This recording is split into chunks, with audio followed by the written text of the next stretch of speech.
All right, let's talk about the top 5 mistakes I see beginners make in the party rental industry. Hi, I'm Emily. I get paid to party. I own a handful of party service businesses that I run out of my house, and I show you guys the behind the scenes of how we make thousands of dollars a week from home. So follow along if you're interested. Okay, so beginners for the party rental business and renting things on Marketplace. Here are the top 5 mistakes that I see that can cost people money and time and really make it hard to make your business profitable. And the first one is going to be spending way too much money in the beginning on a bunch of items that you don't know if they're going to work in your market or not. If you've watched any of my videos, you will see I always encourage people to start small. I, in fact, started my whole party rental business with just 3 large yard games that I already owned, and I started renting those out, and I slowly grew. Now we have hundreds and hundreds of items.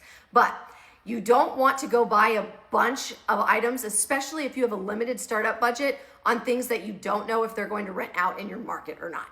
So you can do research and get online and see what other people are renting, but really just posting items for rent is going to be your best way to gauge if people are going to rent those items or not.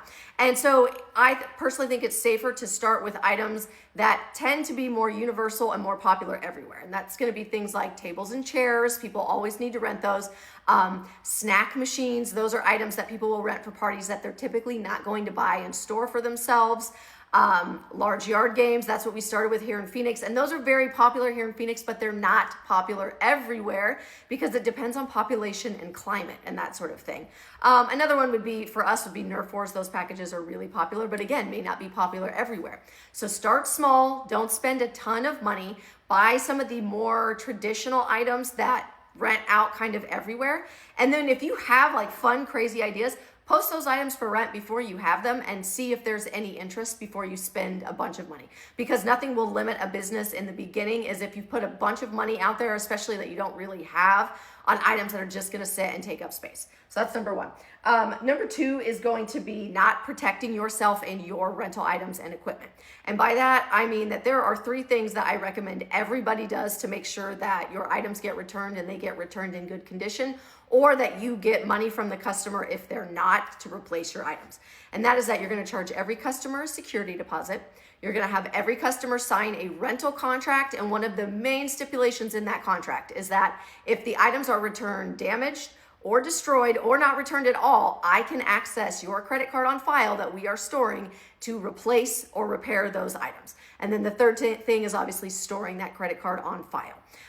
If you need a rental contract and you don't feel like doing all the legwork to get a rental contract, mine is available at the link in my bio at my Etsy shop called Social Standout. It's $9.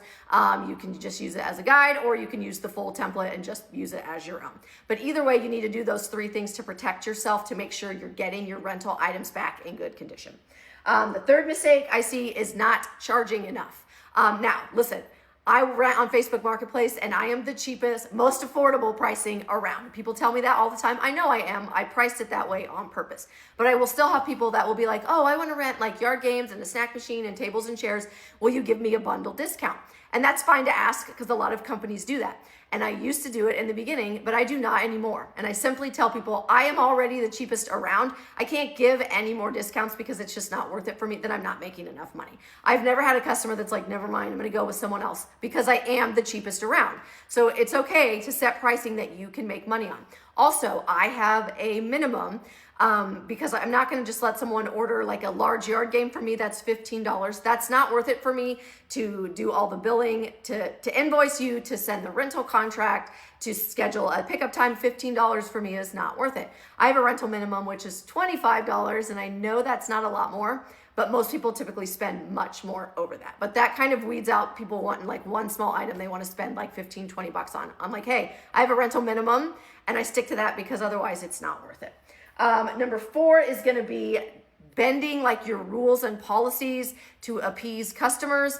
You have the policies and procedures in place for a reason, whether that be like a cleaning fee. If you don't return a snack machine clean, I'm going to charge you a cleaning fee. And you will have some people that throw a fit about that. And I'm sorry, you signed the rental contract, you agreed to this, and I'm not waiving that fee because you just brought this item back totally dirty and I had to spend half an hour cleaning it. You're paying the cleaning fee. You agreed to it. When you kind of back down on those things, it does open you up to saying you have discriminatory policies where you are overriding policies for some and not for others. Just create your policies and stick to them. And that leads me to number 5 of having a hard time with customers being upset with you. Look, you want to give good customer service. I give great customer service. Our prices are the cheapest. I get lots of good reviews, but that never fails that you will sometimes have people, especially on Facebook Marketplace, that are going to complain and want money back. It's part of the customer service experience of working in this field. You have to get okay telling people no and dealing with customers that are upset. If you have done everything that you've agreed to do on your end, then I'm sorry, I have met my obligation. And if you do not like it, I'm sorry, but these are our policies and procedures, and you're just gonna have to deal with it. And I'm sorry. And the threat of a bad review, whatever. I have a lot of really good reviews. You're gonna leave a bad review. I'm sorry. I'm not, you agreed to this policy and you broke it, and now you have to pay a cleaning fee or you have to pay a damage fee, anything like that. So these are the 5 mistakes that I see a lot of people making that can cost you time and money in your business and slow growth. All right, ask me any questions you've got.